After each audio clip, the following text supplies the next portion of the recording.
कहानी एक sharp shooter Dasa से शुरू होती है, जो पिछले कई घंटों से एक सुरंग में छिपी हुई है। दरअसल वह यहाँ अपने टारगेट का इंतजार कर रही थी, क्योंकि डासा को पास के एयरपोर्ट पर एक सरकारी अधिकारी को मारने का काम दिया गया था। कुछ ही देर बाद एक प्लेन रनवे पर उतरता है। जैसे ही डासा अपने लक्ष्य को देखती है, वह गोली चलाती है और कई किलोमीटर दूर से एक ही गोली में उसे खत्म कर देती है। डासा अपना काम इतनी सटीकता से करती है कि वहां मौजूद गार्डों को पता ही नहीं चलता कि गोली किसने चलाई और कहां से चलाई गई। मिशन पूरा करने के बाद डासा अपनी मां की कब्र पर जाती है, जहां उसका पिता पहले से मौजूद होता है। यहाँ हमें डासा के बारे में एक और बात पता चलती है। जब भी वह अपनी राइफल से किसी को मारती थी, तो वह गोली का खोखा अपने पास रख लेती थी। बाद में वह सारे खोखे अपने पिता को दे देती है। डासा एक कॉन्ट्रैक्ट किलर थी। वह पैसों के लिए लोगों को मारती थी और पहले ही कई लोगों को मार चुकी थी। उसे लोगों को मारने में बिल्कुल भी मजा नहीं आता था, लेकिन अब यह उसका पेशा बन चुका था। इसलिए जब वह वे खोखे अपने पिता को देती थी, तो उसका दुख थोड़ा कम हो जाता था। डासा अपने पिता से कहती है, मुझे एक नया प्रोजेक्ट मिला है, जो पूरे 1 साल चलेगा। इस दौरान शायद मैं आपसे मिल ना पाऊं। इस पर उसके पिता कहते हैं, हर साल तुम मुझे कुछ गोली के खोखे देकर जाती हो, लेकिन अगले साल ऐसा नहीं होगा। मेरा कैंसर अब आखिरी स्टेज में है। मेरे पास ज्यादा समय नहीं बचा है। अगर मैं आने वाले दिनों में प्राकृतिक रूप से नहीं मरा, तो 14 फरवरी वैलेंटाइन डे के दिन मैं खुद अपनी जान ले लूंगा, क्योंकि अब मेरे पास जीने की कोई वजह नहीं है। तुम्हारी मां जा चुकी है और तुम भी अपने काम की वजह से साल में बस 1-2 बार ही मिलती हो। शायद ये हमारी आखिरी मुलाकात हो। यह सुनकर डासा की आंखों में आंसू भर आते हैं। अब सीन बदलता है और हम कहानी के दूसरे किरदार लेवी को देखते हैं। लेवी की जिंदगी बिल्कुल ठीक नहीं चल रही थी। उसे अक्सर डरावने सपने आते थे और उसकी आंखों से नींद कोसों दूर रहती थी। एक रात बुरे सपने से जागने के बाद वह घर से निकलकर समुद्र किनारे चला जाता है। वहां उसे थोड़ा अच्छा महसूस होता है और वह अपनी डायरी में कुछ लिखने लगता है। तभी उसके फोन पर अचानक एक संदेश आता है। उस संदेश में एक पता होता है और उसे तुरंत वहां पहुंचने का निर्देश दिया जाता है। बिना समय गंवाए लेवी एक मिलिट्री बेस पर पहुंचता है, जहां उसकी मुलाकात एक महिला अधिकारी बाटो से होती है। उनकी बातचीत से पता चलता है कि लेवी कोई साधारण आदमी नहीं है। वह पहले सेना का अधिकारी रह चुका है, हालांकि अब रिटायर हो चुका है। इतना ही नहीं, वह एक खतरनाक स्नाइपर भी था, जिसने स्नाइपिंग के जरिए 200 से ज्यादा लोगों को मारा था। बाटो लेवी से कहती है, मैं तुम्हें एक मिशन पर भेजना चाहती हूँ, क्योंकि तुम बहुत अच्छे स्नाइपर हो। यह काम सिर्फ तुम कर सकते हो। लेकिन मिशन पर भेजने से पहले बाटो उससे पूछती है, अगर तुम इस मिशन पर गए, तो क्या पीछे कोई है जो तुम्हें याद करेगा? यह सुनकर लेवी को अंदर से अजीब सा महसूस होता है, लेकिन वह जवाब देता है, नहीं, इस दुनिया में मेरा कोई नहीं है। यह सुनकर अधिकारी कहती है, तैयार हो जाओ। कुछ घंटों में तुम्हें मिशन पर भेज दिया जाएगा और तुम्हें वहां 1 साल रहना होगा। इसके बाद लेवी को बेहोश कर दिया जाता है। जब वह आंखें खोलता है, तो खुद को एक हवाई जहाज के अंदर पाता है। उसे समझ नहीं आता कि क्या हो रहा है और उसे कहां ले जाया जा रहा है। वह वहां मौजूद एक सैनिक से पूछता है, मुझे कहां ले जा रहे हो? लेकिन सैनिक कोई जवाब नहीं देती। वह सिर्फ इतना कहती है, अपना आईडी और घड़ी दे दो। मिशन पूरा होने पर तुम्हें सब वापस मिल जाएगा। कुछ देर बाद सैनिक कहती है, अब तुम्हारे कूदने का समय आ गया है। कुछ ही मिनटों में हम नो फ्लाइंग जोन में प्रवेश करने वाले हैं। हमें आगे जाने की अनुमति नहीं है। वह एक और बात कहती है कि नीचे उतरने के बाद तुम्हें पैदल 32 किलोमीटर उत्तर की ओर चलना होगा। तभी तुम अपने मिशन स्थल पर पहुंचोगे। फिर उसे एक पैराशूट दिया जाता है। जैसे ही विमान का दरवाजा खुलता है, लेवी कूद जाता है और सुरक्षित उतर जाता है। अब असली खेल शुरू होता है। उसे 32 किलोमीटर पैदल चलना है। लगातार 2 दिन चलने के बाद लेवी आखिरकार उस जगह पहुंचता है। वह देखता है कि यह बेहद सुनसान इलाका है, इतना शांत कि वहां पक्षी भी दिखाई नहीं देते। तभी उसकी मुलाकात जेडी नाम के आदमी से होती है। जेडी 1 साल से वहां मिशन पर तैनात था। अब उसकी ड्यूटी खत्म हो चुकी है और लेवी उसकी जगह लेगा। जेडी लेवी को एक वॉच टावर की ओर ले जाता है। ऊपर पहुंचकर भी लेवी को समझ नहीं आता कि उसका काम क्या है। जब वह जेडी से पूछता है, तो जेडी कहता है, यहाँ एक बहुत गहरा गड्ढा है, जिसे गॉड पिट कहा जाता है। यह एक रहस्यमय और बेहद गहरा गड्ढा है। आज तक कोई इस तक नहीं पहुंच पाया। तुम्हारा काम बहुत सरल है, तुम्हें इस गड्ढे की रखवाली करनी है। इसके बाद जेडी उसे इस जगह के सख्त नियम बताता है। तुम महीने में सिर्फ एक बार हेडक्वार्टर से संपर्क कर सकते हो। चाहे कुछ भी हो जाए, बाहरी दुनिया से जुड़े रहने की उम्मीद मत रखना। यह टॉवर, जिसे हम वेस्ट टॉवर कहते हैं, ठीक सामने ईस्ट टॉवर के सामने है। वह रूस का है। वहां भी एक गार्ड तैनात है जो यही ड्यूटी कर रहा है। लेकिन तुम दोनों के बीच किसी तरह का संपर्क मना है। तुम्हें सिर्फ अपनी ड्यूटी पर ध्यान देना है। वह आगे कहता है, हमेशा किसी भी खतरे के लिए तैयार रहना, क्योंकि यहाँ कभी भी हमला हो सकता है। यहाँ ऑटोमेटिक गन लगी हैं और नीचे बहुत सारी लैंडमाइंस दबी हुई हैं। और आखिरी बात, अगर कभी तेज सायरन सुनो तो बिना सोचे समझे यहाँ से भाग जाना। जेडी कहता है, मुझे नहीं पता ये नियम क्यों है, लेकिन मैं वही बता रहा हूँ जो पिछले आदमी ने मुझे बताया था। लेवी सब कुछ ध्यान से सुनता है, लेकिन उसके मन में अभी भी एक सवाल है। वह पूछता है, आखिर यहाँ ऐसा क्या है जिसे इतनी सख्त सुरक्षा की जरूरत है? तभी जेडी एक ग्रेनेड निकालकर गहरे गड्ढे में फेंक देता है। जैसे ही ग्रेनेड अंदर फटता है, गड्ढे के भीतर से एक अजीब और डरावनी आवाज गूंजने लगती है। वह आवाज इंसानी नहीं थी, वह अंधेरे में छिपी किसी चीज की थी। जेडी लेवी की ओर देखकर कहता है, जो आवाज तुम सुन रहे हो वह उन जीवों की है जिन्हें हम हॉलोमैन कहते हैं। ये जीव इस गड्ढे के अंदर रहते हैं और तुम्हारी ड्यूटी है यह सुनिश्चित करना कि इनमें से कोई भी बाहर न निकल पाए। कहा जाता है कि 1940 में अमेरिकी सेना ने 2400 सैनिकों को इस गड्ढे में भेजा था ताकि वे अंदर रहने वाले सभी जीवों को खत्म कर दें, लेकिन आज तक उनमें से एक भी सैनिक जिंदा वापस नहीं लौटा। इसके बाद जेडी सारी जानकारी देने के बाद घर लौटने की तैयारी करने लगता है, क्योंकि उसकी 1 साल की ड्यूटी पूरी हो चुकी थी। अब लेवी को 1 साल तक यहाँ सेवा देनी थी। जेडी लेवी से विदा लेकर चला जाता है। वह बहुत खुश था क्योंकि पूरे 1 साल बाद वह आखिरकार घर जा रहा था, लेकिन उसे अंदाजा नहीं था कि उसके साथ क्या होने वाला है। पिकअप स्थान पर पहुंचने के बाद एक हेलीकॉप्टर उसे लेने आता है। हेलीकॉप्टर से एक रस्सी नीचे गिराई जाती है और जेडी उस पर चढ़ने लगता है।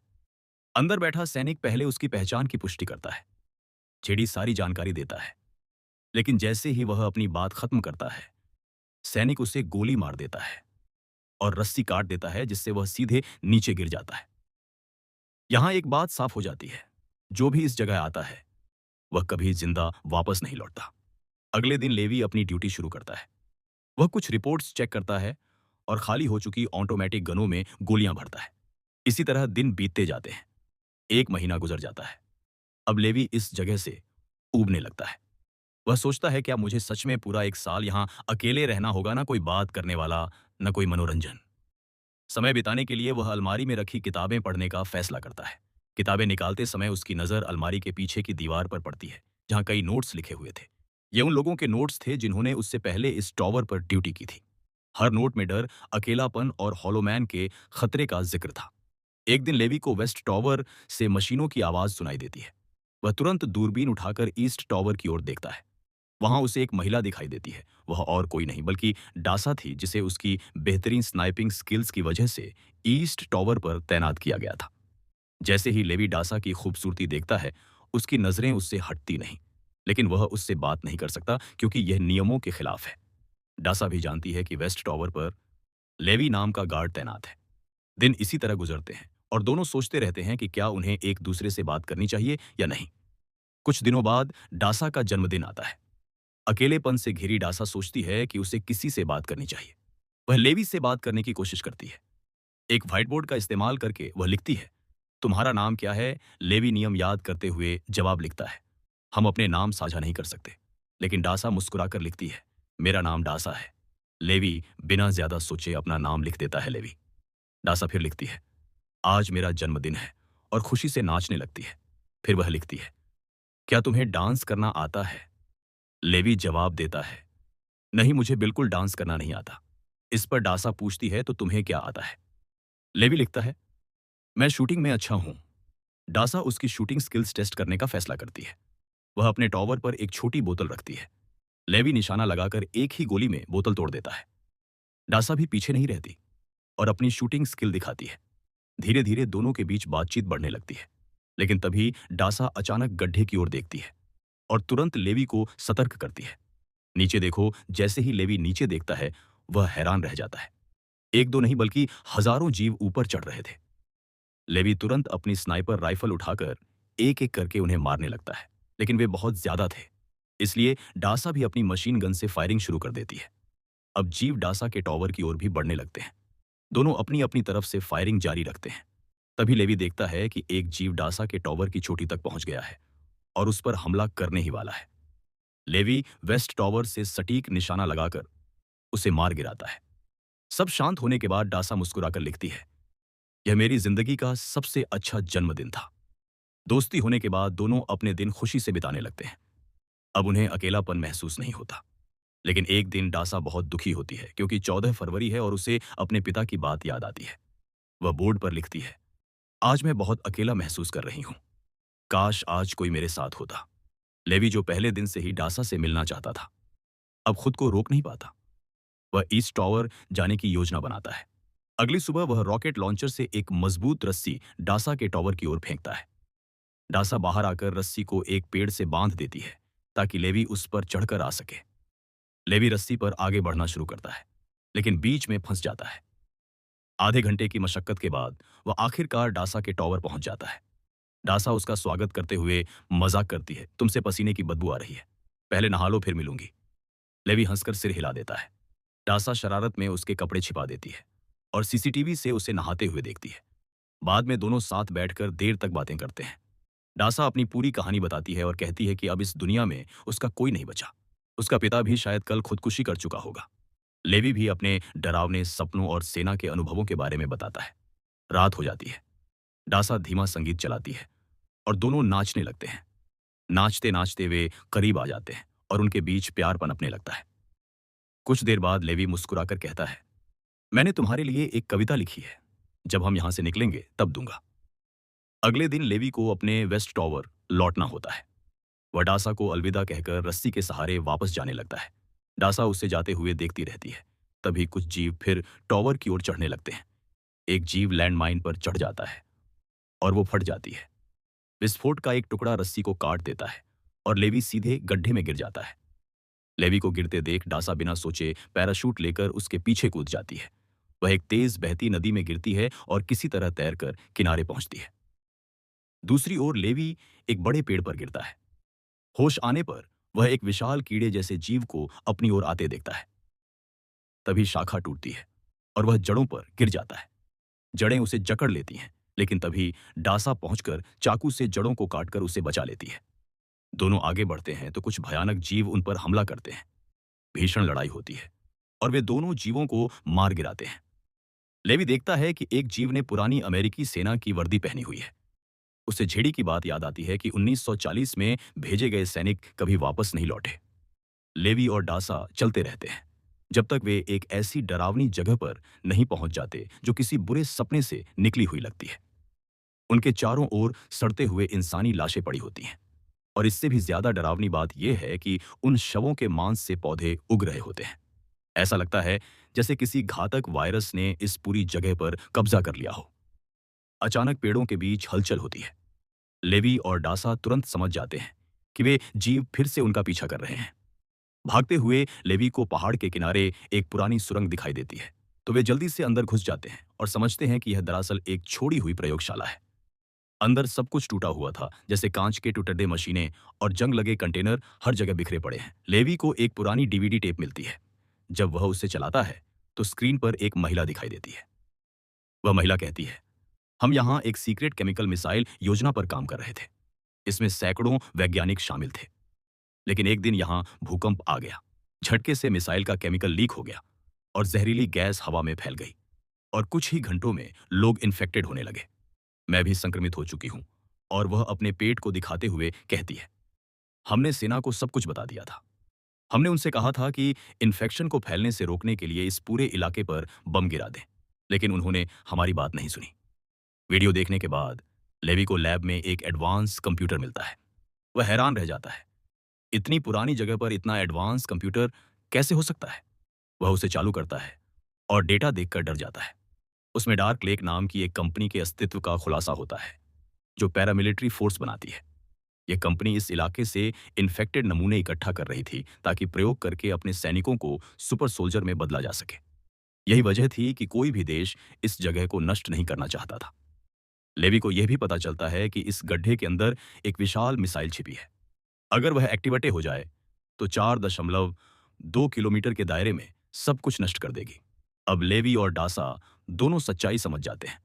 जिसने उन्हें यहां भेजा था, लेडी बार्टो, वही इस जगह की मालकिन है और वह इसे अपने खतरनाक मकसदों के लिए इस्तेमाल कर रही है। राज छिपाए रखने के लिए वह हमेशा ऐसे लोगों को काम पर रखती थी जिनका कोई अपना ना हो और 1 साल की सेवा के बाद उन्हें मार दिया जाता था, ठीक जेडी की तरह, ताकि कोई सच उजागर ना कर सके। जैसे ही वे भागने की तैयारी करते हैं, एक घुड़सवार जीव वहां आता है और रस्सी फेंकता है और डासा को घसीट कर ले जाता है। लेवी उसे पागलों की तरह ढूंढता है, लेकिन वह कहीं नहीं मिलती। तलाश के दौरान उसे एक विशाल मिसाइल दिखाई देती है, वही जिसके बारे में उसने डार्क लेक की फाइलों में पढ़ा था। अब सब कुछ साफ हो जाता है। पहले के पहरेदारों ने जो कहा था, अगर कभी सायरन सुनो तो अपनी जान बचाकर भागो, वे दरअसल इसी मिसाइल की चेतावनी दे रहे थे। उधर डासा अब भी उस जीव के चंगुल में फंसी हुई थी। वह जोरदार संघर्ष करती है और आखिरकार खुद को छुड़ा लेती है। उसके और उस जीव के बीच भयानक लड़ाई होती है। तभी लेवी समय पर पहुंच जाता है और दोनों मिलकर उस जीव को आग लगा देते हैं, उसे जलाकर राख कर देते हैं। अब सिर्फ एक ही काम बचा है, इस अभिशप्त जगह से भागना। लेकिन आगे का रास्ता और भी खतरनाक है। आगे बढ़ते हुए वे एक डरावने इलाके में पहुंचते हैं, जहां इंसान और पौधे आपस में जुड़े हुए लगते हैं, जैसे किसी डरावने प्रयोग का नतीजा हो। वे सावधानी से कदम रखते हैं, लेकिन अचानक डासा फिसल जाती है और पौधे जाग जाते हैं। बेलें उसे जकड़ लेती हैं। लेवी बिना देर किए आगे बढ़ता है और पूरी ताकत से उसे छुड़ाता है। फिर एक बम का इस्तेमाल करके वह पूरे पौधों को उड़ा देता है। लेवी और डासा किसी तरह जान बचाकर निकलते हैं। थोड़ा आगे चलने पर उन्हें एक गैराज मिलता है, जिसमें एक जीप खड़ी होती है। वे तुरंत उसमें बैठकर बाहर निकलने का रास्ता ढूंढते हुए आगे बढ़ते हैं। कुछ दूरी तय करने के बाद उन्हें एक लंबी रस्सी दिखाई देती है, जो ऊपर वॉच टावर तक जाती है।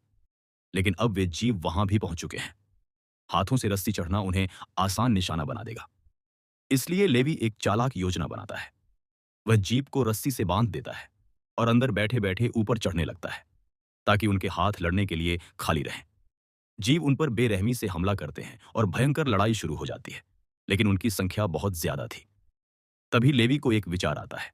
वह जीप के पेट्रोल टैंक में होल कर देता है और बहते हुए पेट्रोल को जीवों पर डालकर आग लगा देता है, जिससे वे सब जलकर मर जाते हैं। आखिरकार वे ऊपर तक पहुंच जाते हैं। अब दोनों को सच्चाई पता थी, चाहे वे अपनी 1 साल की ड्यूटी पूरी भी कर लें, बाद में उन्हें मार दिया जाएगा। इसलिए वे एक साहसी फैसला लेते हैं।